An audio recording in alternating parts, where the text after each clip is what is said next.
ദിനവൃത്താന്തം ഒന്നാം പുസ്തകം അധ്യായം 22.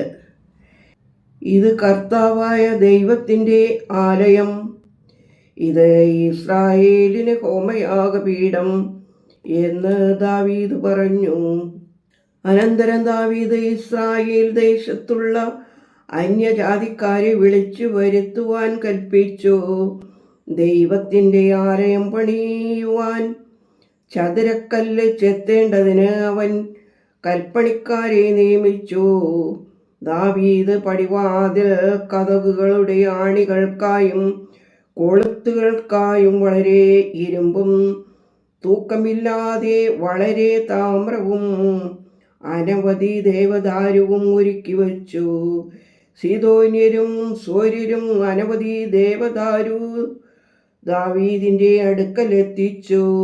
എൻ്റെ മകൻ ശലോമോൻ ചെറുപ്പവും ഇളം പ്രായവുമുള്ളവനുമാകുന്നു. ദൈവത്തിനായി പണിയേണ്ടുന്ന ആലയമോ കീർത്തിയും ശോഭയും കൊണ്ട് സർവദേശങ്ങൾക്കും അതിമഹത്വമുള്ളതുമായിരിക്കണം. ആകയാൽ ഞാൻ അതിന് തക്കവണ്ണം ശേഖരിക്കും എന്ന് ദാവീദ് പറഞ്ഞു. അങ്ങനെ ദാവീദ് തൻ്റെ മരണത്തിന് മുമ്പേ ധാരാളം ശേഖരിച്ചു വച്ചു. അവൻ തൻ്റെ മകനായ ശലോമോനെ വിളിച്ചു. ഇസ്രായേലിൻ്റെ ദൈവമായ കർത്താവിന് ഒരു ആലയം പണിയുവാൻ കൽപ്പന കൊടുത്തു.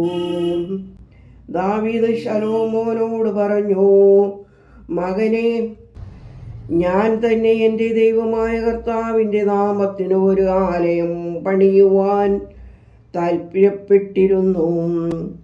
എങ്കിലും എനിക്ക് തൻ്റെ അരുളപ്പാടുണ്ടായതെന്തെന്നാൽ, നീ വളരെ രക്തം ചിന്തി വലിയ യുദ്ധങ്ങളും ചെയ്തിട്ടുണ്ട്.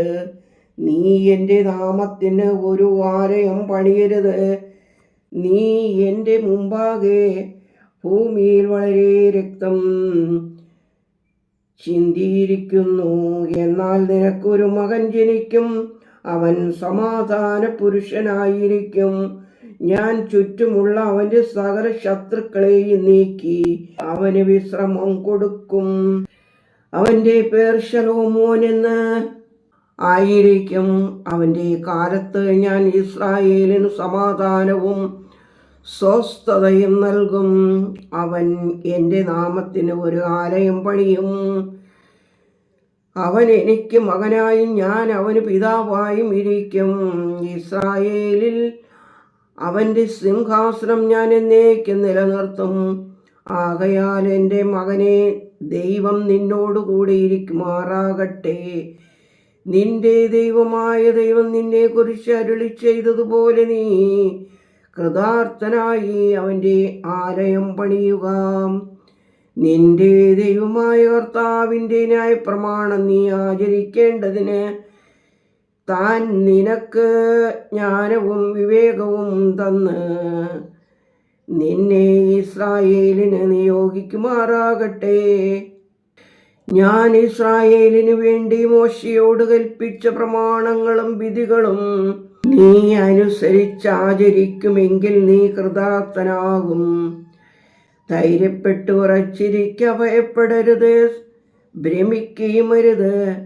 ഇതാ, ഞാൻ പരിശ്രമിച്ച് ദൈവാലയത്തിനായി 1,00,000 താലന്ത് പൊന്നും 10,00,000 താലന്ത് വെള്ളിയും ബഹുലത മൂലം തൂക്കമില്ലാത്ത താമ്രവും ഇരുമ്പും ശേഖരിച്ചിട്ടുണ്ട്.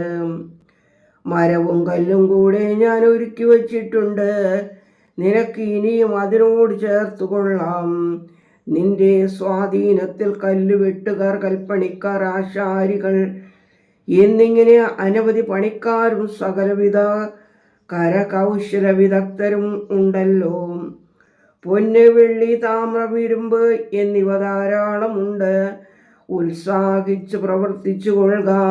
ദൈവം നിന്നോടുകൂടെ ഇരിക്കുമാറാകട്ടെ. ദാവീദ് ഇസ്രായേലിൻ്റെ സകല പ്രഭുക്കന്മാരോടും തൻ്റെ മകനായ ശലോമോനെ സഹായിക്കുവാൻ കൽപ്പിച്ചു. നിങ്ങളുടെ ദൈവമായ കർത്താവ് നിങ്ങളോടുകൂടെയുണ്ടല്ലോ. അവൻ നിങ്ങൾക്ക് വിശ്രമം വരുത്തിയിരിക്കുന്നു. അവൻ ദേശനിവാസികളെ എൻ്റെ കയ്യിൽ ഏൽപ്പിച്ചു. ദേശം ദൈവത്തിനും അവൻ്റെ ജനത്തിനും കീഴടങ്ങിയുമിരിക്കുന്നു. ആകയാൽ നിങ്ങളുടെ ദൈവമായ കർത്താവിനെ കണ്ടെത്തുവാൻ നിങ്ങളുടെ ഹൃദയവും മനസ്സും ഏൽപ്പിച്ചു കൊടുക്കുവിൻ. എഴുന്നേൽപ്പിൻ, കർത്താവിൻ്റെ നിയമപെട്ടകവും ദൈവത്തിൻ്റെ വിശുദ്ധ പാത്രങ്ങളും തൻ്റെ നാമത്തിന് പണിയുവാനുള്ള ആലയത്തിലേക്ക് കൊണ്ടുവരേണ്ടതിനായി കർത്താവായ ദൈവത്തിൻ്റെ വിശുദ്ധ മന്ദിരം പണിയുവിൻ. ദൈവമേ, സ്തുതി നിനക്ക് യോഗ്യമാകുന്നു. പാർക്കുമോർ.